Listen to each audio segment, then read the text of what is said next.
अब ये बताइए, आपको कंट्रोवर्सी से इतनी मोहब्बत क्यों है? कंट्रोवर्सीज आपकी पीछे आती हैं या जहां मैं जाती हूं वहीं चली आती हैं? सर, मैं एक सीधी सादी हिमाचली, एक पहाड़ी लड़की हूँ और मुझे अक्सर यही कहा जाता है कि अरे तुम तो बोल देती हो। तो मतलब मुझसे पूछा जाए तो मैं क्या ना बोलूं। तो पता नहीं ज़माना क्या चाहता है, मगर एक बात तो मैंने भी सीख ली कि सीधे साधे लोगों का ज़माना है नहीं। तो आपकी अदालत में तो आप जो चाहे बोल सकती हैं, जनता सामने है, करोड़ों लोग देख रहे फिर हैं। कंट्रोवर्सी भी होगी, फिर आप फिर से कहेंगे कि क्वीन ऑफ कंट्रोवर्सी। जब आप हैं क्वीन तो कंट्रोवर्सी होनी चाहिए। देखिए, अब इमरजेंसी इतिहास का सबसे कंट्रोवर्शियल चैप्टर है, तो उसी पर पिक्चर बनानी थी आपको। आप कहते तो है कि वो कंट्रोवर्शियल है, लेकिन it is also best kept secret.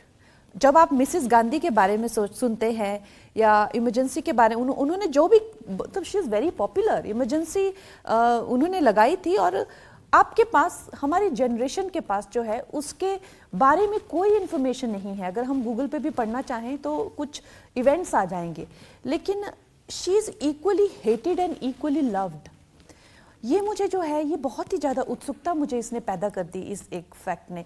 और दूसरी चीज़ कि हमारे खुद के देश में जो है एक लीडर को लेके, आज हम अगर सोचते हैं कि मोदी जी की बहुत पॉपुलैरिटी है, उनको श्री राम का अवतार ये सब से कहा जाता है, लेकिन अभिनव चंडी दुर्गा ये इंदिरा गांधी के लिए भी जो है यूज़ किया जाता था, और फिर उन्हीं पे बंदूकें तन जाती है। तो ये जो एक जनता या आवाम कह लीजिए, उसका जो एक लीडर के साथ में ये क्या एक कश्मकश, प्यार, नफरत प्यार जो चलता है, ये मुझे बहुत ज़्यादा ये इसने एक तरह से कैप्चर कर लिया। तो क्या होता है, ये कैसे इतना प्यार, फिर इतनी नफरत के छन्नी कर देंगे। 35 गोलियां चाहिए थी कि उनको मारने के लिए, इतनी नफरत, इतना वो कैसे देश के लिए लड़ते लड़ते कैसे देश से लड़ने लग गई, ये बातें। तो नेचुरली मैं कोई फिल्म बनाऊंगी तो मैं तो यही चाहूंगी ना सर कि देश भी उसे देखे और अपने आप को अच्छे से समझे। कंगना, इंदिरा गांधी इस देश की बहुत बड़ी नेता थी, बहुत लोकप्रिय नेता थी और देश के लिए बहुत सारे उन्होंने काम किए, बहुत रिस्पेक्ट उनकी थी, लोग बहुत उनको प्यार करते थे। लेकिन उनका रोल प्ले करने के लिए कोई कांग्रेस की समर्थक होती तो अच्छा था। आप तो बीजेपी की एमपी हैं, आप उनका रोल करेंगे तो शक तो होगा, विवाद तो होगा। पॉलिटिशियन तो मैं सिर्फ पिछले 2 महीनों से हूँ।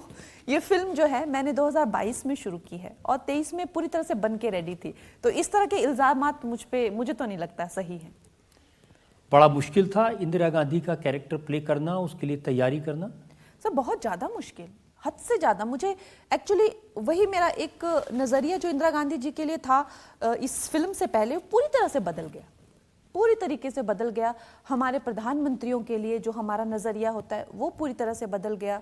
बिसाइड्स उनकी जो एक लाइफ, इतनी एल्डरली लेडी मैंने पहली बार प्ले किया। उनका बेटे के साथ जो उनका प्यार, फिर अपने बेटे को खोना, ये सब भाव और ये सब जिंदगी देख के, और खासकर अपने देश के लिए इतना कुछ करना, और एक पॉलिटिक्स, एक जो मुझे उनकी जीवनी से मुझे लगा कि काफ़ी थैंकलेस जॉब है। आप कह रहे हैं कि राहुल गांधी को ये फिल्म पसंद आएगी?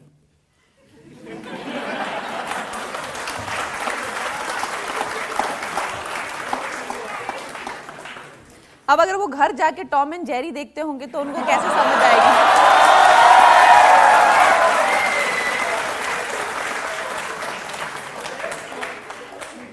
देखिए, इस फिल्म में आप उनको अपनी दादी दिखेंगी।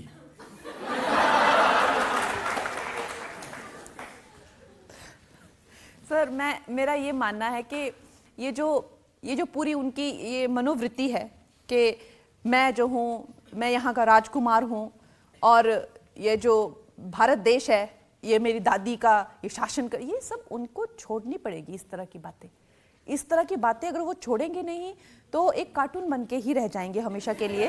क्योंकि आज जब हम अटल जी को देखते हैं तो क्या हम ये सोचते थे किसके बेटे बहन का क्या नाम है, ये क्या है वो, या हम मोदी जी को देखते हैं या किसी को भी, कोई भी नेता एक नेता होते हैं, किसी की दादी मासी, ये किस तरह की उनकी आइडेंटिटी है। उनके कई लोग हैं जो ये भी कह रहे हैं कि अपनी दुकान चलाने के लिए मेरी दादी बन गई, ये सब इस तरह की खैर नीची सोच। और उन्होंने मेरे बारे में बहुत ज़्यादा कांग्रेस से, चाहे क्या इसके रेट है, क्या इसके भाव है, ये अपने जो है रोजी रोटी हमारी दादी को यूज़ करके कमाती है।